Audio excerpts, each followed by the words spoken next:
ঘড়িতে বাজে সকাল 5:30। উঠে পড়েছি খুব তাড়াতাড়ি, কারণ বুঝতেই তো পারছো আজকে মেয়ের স্কুল আছে, তো সেই কারণে ওকে চাউমিনটা বানিয়ে দেব। আগের ব্লগে তোমাদেরকে দেখিয়েছিলাম যে সব কিছু রেডি করে রেখেছি সামনে। ওই রেডি করে রাখলে কি হয় বলো তো, সকালবেলা না হুটোপাটি আর লাগে না। তো গুড মর্নিং সবাইকে, কেমন আছো বলো তো সবাই?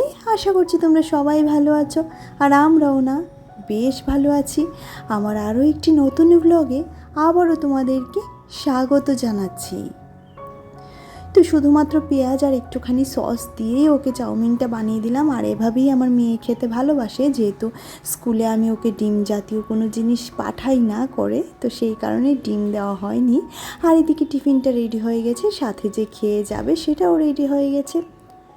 আর ওকে স্কুলে পাঠিয়ে দেখো এদিকে নিজেদের জন্য একটু খানা চা করে নিতে চলে আসলাম। আর চাটা খেয়ে এবার কিছুটা বাসনপত্র তো অবশ্যই পড়েছে, সেই সমস্তগুলোও মাজতে হবে। চায়ের বাসন বলতে পারো, কারণ এই মুহূর্তে এগুলা মেজে তারপর স্নানে চলে যাব। রান্নাঘরটা পরিষ্কার করে যতটুকু যা সবজি কাটার লাগবে কেটে তারপর স্নানে চলে যাব। স্নান করে এসে আস্তে ধীরে রান্নাটা করব। সমস্ত কিছু একদম সময়ের মধ্যেই হয়ে যাবে, কোনো সমস্যা নেই। আর এদিকে বাইরে আজকে প্রচুর পরিমাণে রোদ উঠেছে।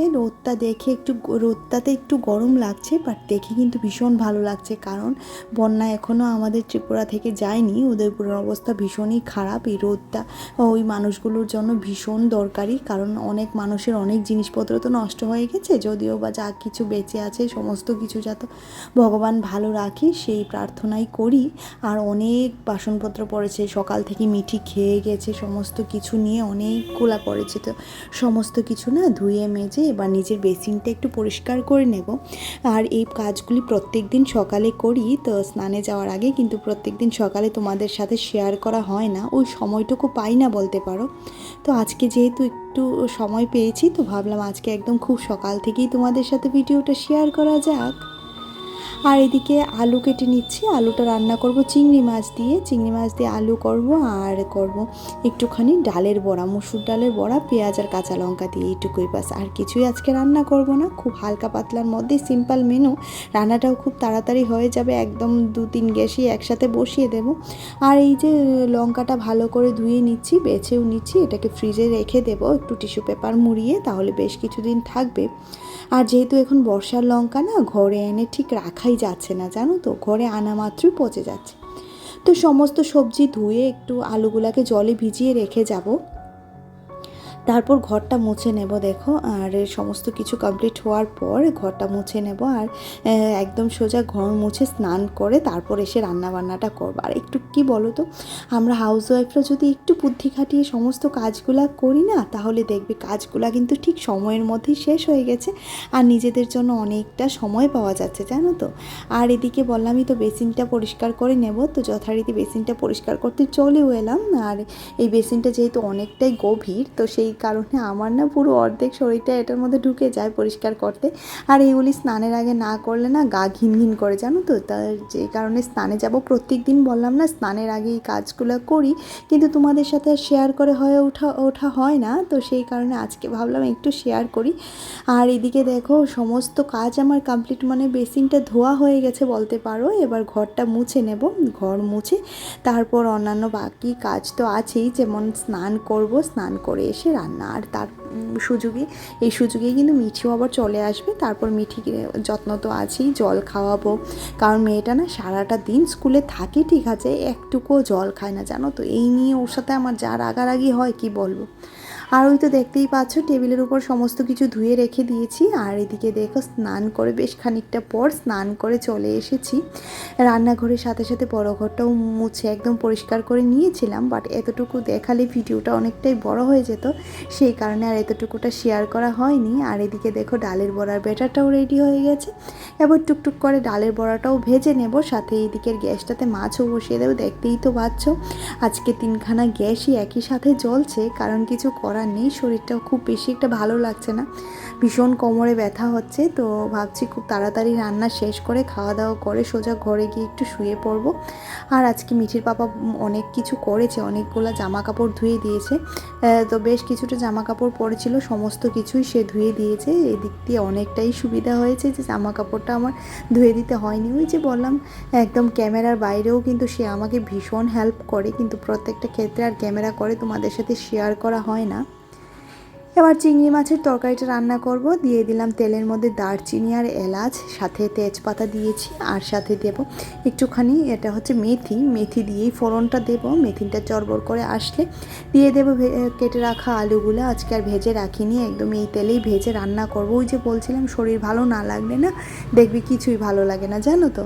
আর এদিকে দেখো দিয়ে দিলাম হলুদ, লবণ আর একটুখানি জিরে গুঁড়ো, ধনে গুঁড়ো আর লঙ্কার গুঁড়ো, ব্যাস এইটুকু দিয়ে একটু জল দিয়ে মশলাটাকে ভালো করে মিশিয়ে ঢাকা চাপা দিয়ে তারপর এটাকে আলুগুলো মজে আসলে তারপর চিংড়ি মাছের সাথে আবারও ভালো করে মিশিয়ে ঝোল দিয়ে নামিয়ে নিলেই রেডি হয়ে যাবে চিংড়ি আলুর ঝোল। আর এই চিংড়ি আলুর ঝোলটা খুবই ইজি প্রসেস, তোমরাও চাইলে এইভাবে ইজিভাবে চিংড়ি মাছটা রান্না করতে পারো। আর চিংড়ি মাছ দেখবে যে এরকমভাবেই রান্না করা হোক না কেন ভালোই লাগে কিন্তু, তাই না? আর এদিকে দেখো আমি বড়াটাও নামিয়ে নিলাম, আর এদিকে তরকারিতে ঝোল দেওয়া হয়ে গেছে। আর আজকে বিশেষ করে খুব বেশি কিছু রান্না করিনি, এই ঝোলটা দিয়েই খাওয়া হবে, তাই ঝোলটা একটু বাড়িয়েই রাখলাম। যদিও বা আমাদের ঘরে এতটুকু ঝোল কেউ খায় না, তারপরে যতটুকু যা আছে বাড়িয়েই রাখলাম। তো এদিকে চিংড়ির ঝোলটা হয়ে গেছে, এবার নামিয়ে নেব। আর কালকে ডেলি লাইফ কুকিং থেকে দিদিভাই বলছিল, হ্যাঁ গো, একদিন যদি মিস হয়ে যায় কোনো প্রবলেমের জন্য ভিডিও দিতে তাহলেই ভিউজ ডাউন হয়ে যায়। এই চলতে থাকে বেশ কিছুদিন। কি আর বলবো, যতগুলো কমেন্ট আসে ততগুলো কিন্তু লাইকও আসে না, ওয়াচ টাইমও বাড়ে না। হ্যাঁ গো আগের মতো হ্যাঁ গো আগে ফ্যামিলি আমরা পাশে আছি তোমার, অবশ্যই দিদিভাই আমি জানি। আর এটা কি বলো তো, কিছুদিন আমিও না ভিডিও দিতে পারিনি, তার জন্য ভিউজটা একটু ডাউন হয়ে গেছে, সেটাই ভালো লাগে না। তারপর নন্দিনী দিদিভাই বলেছিল, ঠিকই বলেছো, বিকেলে কত কাজ থাকে, ব্লগটা সুন্দর হয়েছে। অবশ্যই বিকেলে অনেক কিছু থাকে যেগুলো শেয়ার করা হয় না, সেগুলাই আমি গত ব্লগে তোমাদের সাথে শেয়ার করেছিলাম। মনিকা দিদিভাই বলছিল, তুমি খুব ভালো কথা বলো, আমার তো ভালোই লাগে, রোজ সবার নাম বলো, এতে বেশ ভালো লাগে। থ্যাংক ইউ দিদিভাই, ভালো থেকো। অবশ্যই তুমিও ভালো থেকো, তোমার ফ্যামিলিকে নিয়ে তুমিও ভালো থেকো। পিয়ালি বলছিল, খুব সুন্দর লাগলো তোমার মশলার কৌটোগুলো, অসংখ্য ধন্যবাদ পিয়ালি। তারপরে রুম্পা দিদিভাই বলছিল, তোমার মিঠি খুবই মিষ্টি, আমিও মেয়ের খাওয়ার সময় পাশেই থাকি। হ্যাঁ দিদিভাই, অবশ্যই আমিও না মিঠির খাওয়ার সময় পাশে থাকি, কেন বলো তো, না হলে মিঠি নাকে মুখে ওঠে, তো সেই কারণে। আর আমার ভীষণ ভয় লাগে খাওয়ার পাতে কাউকে রেখে এভাবে সরে যেতে। ওর পাপার সময় আমি বসে থাকি আর ওর সময় আমি বসে থাকি, এটা একটা অভ্যাস হয়ে গেছে বলতে পারো। আর তোমাদের সাথে বক করতে করতে দেখো এদিকে আমার চা হয়ে গেছে, সন্ধ্যার চা বলতে পারো এটা। আর মিঠি টিচারও এসেছিলো, তো যথারীতি সবার জন্য চা আর মিঠির জন্য দুধ নিয়ে নিলাম। আর এদিকে টিচারের জন্য একখানা বান রুটি দিয়ে চাটা দিয়ে দিয়েছি। এবার ওর টিচার চলে গেলে ঘরে অনেক কিছু কাজ আছে, তার মধ্যে বিশেষ কিছু কাজ হচ্ছে এই যে কাপড় চোপড়গুলো গোছানো, যে সমস্ত একদম ডাম্প হয়েছিল, তো সমস্ত জামা কাপড়গুলো গুছিয়ে নিচ্ছি, গুছিয়ে জায়গা মতো রেখে দেব।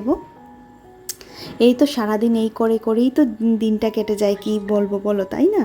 আর সারাদিন মনে করো একটু ব্যস্ততার মাধ্যমে থাকি ঠিক আছে, কিন্তু কাজগুলিও আমি খুব ভীষণ একটু স্মার্টভাবে করে নেওয়ার চেষ্টা করি, জানো তো। যেমন এখন আমার ভালো লাগছে না এই কাজটা করতে, ঠিক আছে একটু রেস্ট করে নিই তারপর করব, কারণ আমার একার সংসার, সেই কারণে আমার রেস্টিংয়ের ব্যাপারটাও আমাকেই দেখতে হয়, তাই না? তো সেই কারণে না আমি আমার নিজের দিকেও যেরকম খেয়াল রাখি সেরকম সংসারের দিকেও খেয়াল রাখার চেষ্টা করি, কারণ আমার শরীর না চললেই সংসার আর চলবে না, সেটা আমি ভালো করেই বুঝে গেছি। তো সেই কারণে আমি একটু ভালো করে রেস্ট করে উঠেছি, তারপরে এই কাজগুলো করছি। যেহেতু আমার ঘরে অন্য কেউ এসে আমার সাথে খিটপিট করবে না যে তুমি এটা কেন করছো না, তুমি এটা কেন করছো না। আর আমি তোমাদের সবাইকেই বলবো আগে নিজের শরীরের খেয়াল রেখো, তারপর সংসারের কাজগুলো তো অবশ্যই করবে। তোমার সংসারের কাজ তুমি করবে না তো কে করবে বলো? তবে অবশ্যই করে নিজের শরীরের খেয়াল রেখে তারপর কাজবাজ করো, নিজের শরীরের যত্ন নাও, এটাই হচ্ছে সবচেয়ে বড় কথা। আর এইদিকে দেখো আমার মিঠির সিংহাসনটাও আমি রেডি করে নিচ্ছি, একই সাথে মিঠির পড়ার টেবিলটাও ভালো করে গুছিয়ে দিচ্ছি। ওই যে সকাল থেকে শুরু হয় যুদ্ধ এই টেবিলের উপর, সেই যুদ্ধ কিন্তু একদম রাতে গিয়েই শেষ হয়। আর আমি সমস্তটাই গুছিয়ে দিই একদম। মেয়েটাও আমার গোছায় না বললে ভুল হবে, সেটা অন্যায় হবে। মেয়েও আমার গোছায় অবশ্যই, কিন্তু সে তো ছোটো, সে তো তার মতো করে গোছায়, আর আমি আমার মতো করে একটু গুছিয়ে দেওয়ার চেষ্টা করি। তো চলো আজকের মতো ভিডিওটা তাহলে এখানেই রাখছি। ভিডিওতে কিছু ভালো লাগলে অবশ্যই লাইক করে দিও আর কমেন্ট করে জানিও কি ভালো লেগেছে, আর পারলে চ্যানেলটাকে সাবস্ক্রাইব করে দিও। যারা যারা করে রেখেছে তাদেরকে তো জানাচ্ছি অসংখ্য অসংখ্য ধন্যবাদ। তোমরা এভাবেই আমার পাশে থেকো, অবশ্যই তোমাদের পাশে চাই। এই তো, আর চলো আজকের মতো তাহলে এখানেই রাখছি। সবাই ভালো থেকো, সবাই সুস্থ থেকো, টাটা।